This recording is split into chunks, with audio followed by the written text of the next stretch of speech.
O que são os polímeros? Os polímeros são macromoléculas constituídas por unidades menores, os monômeros. Os monômeros ligam entre si através de ligações covalentes. O termo polímero deriva do grego poly, muitas, e meros partes. Os meros são unidades que se repetem em um polímero. O monômero é uma molécula constituída por um único mero e o polímero é constituído por vários meros.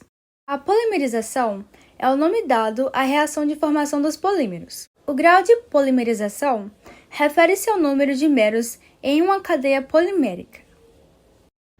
Polímeros naturais são aqueles que encontramos na natureza, por exemplo, borracha extraída da seringueira, celulose, proteínas e polissacarídeos e entre outros.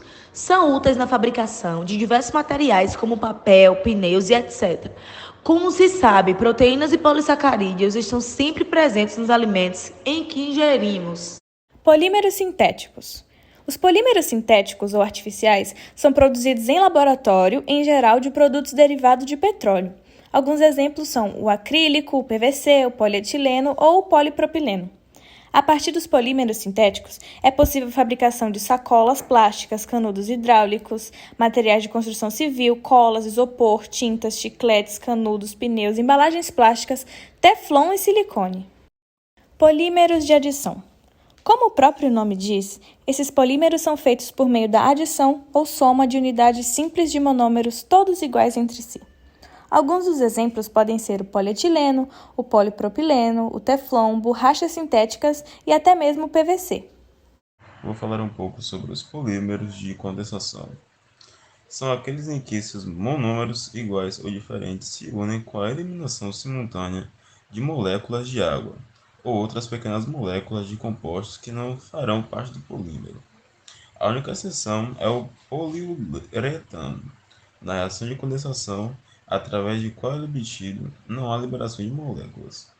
Os principais compostos liberados, além da água, são cloreto de hidrogênio, HCl, amônia NH3 e o cianeto de hidrogênio, HCN. Sempre os polímeros de condensação terão uma estrutura regular, uniforme. Isto é, os polímeros sempre virão alternados e não de forma aleatória. Os polímeros de rearranjo são aqueles em que pelo menos um de seus monômeros sofre rearranjos em sua estrutura química à medida que ocorre a reação de polimerização. O exemplo mais importante desse tipo de polímero é o poliuretano. O poliuretano é formado pela reação entre o diisocianato de parafenileno e o etilenoglicol, conforme a reação. Os polímeros biodegradáveis são materiais que se degradam pela ação de micro-organismos naturais como bactérias, fungos e algas. Se estiverem em condições favoráveis de biodegradação, podem ser consumidos em semanas ou meses. Entre os polímeros biodegradáveis, os que têm chamado mais atenção são os derivados de fontes renováveis, por conta do menor impacto ambiental que é causado em relação à sua origem. Este experimento traz a oportunidade de discutir a grande importância dos polímeros no cotidiano. Um exemplo importante pode ser dado com os materiais esportivos e os seus avanços, muitos dos quais intimamente ligados ao desenvolvimento dos polímeros e dos novos materiais. O experimento serve para ilustrar uma reação química e também pode servir como exemplo de reação de polímeros, além do fato de criar uma bolinha super divertida.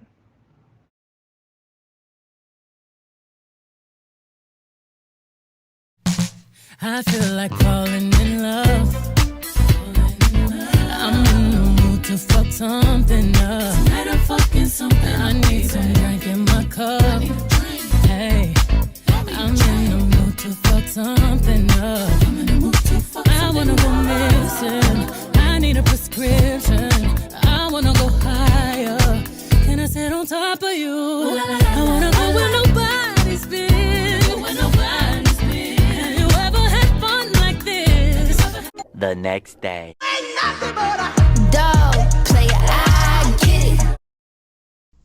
A cola escolar é formada por poliacetato de vinila, PVA, e água. O bórax é um sal, tetrato borato de sódio decaidratado. E o PVA, um polímero. Quando as soluções de bórax e PVA são misturadas, formam-se cadeias tridimensionais que podem se movimentar pela interação com moléculas de água, formando um gel. Quanto mais bórax, maior o grau de cruzamento entre as cadeias poliméricas e maior seu enriquecimento. Na verdade, quando a solução de bórax é dissolvida em água, alguns íons de borato se formam e dão origem a pontes, que ligam as cadeias de acetato de polivinila da cola umas às outras.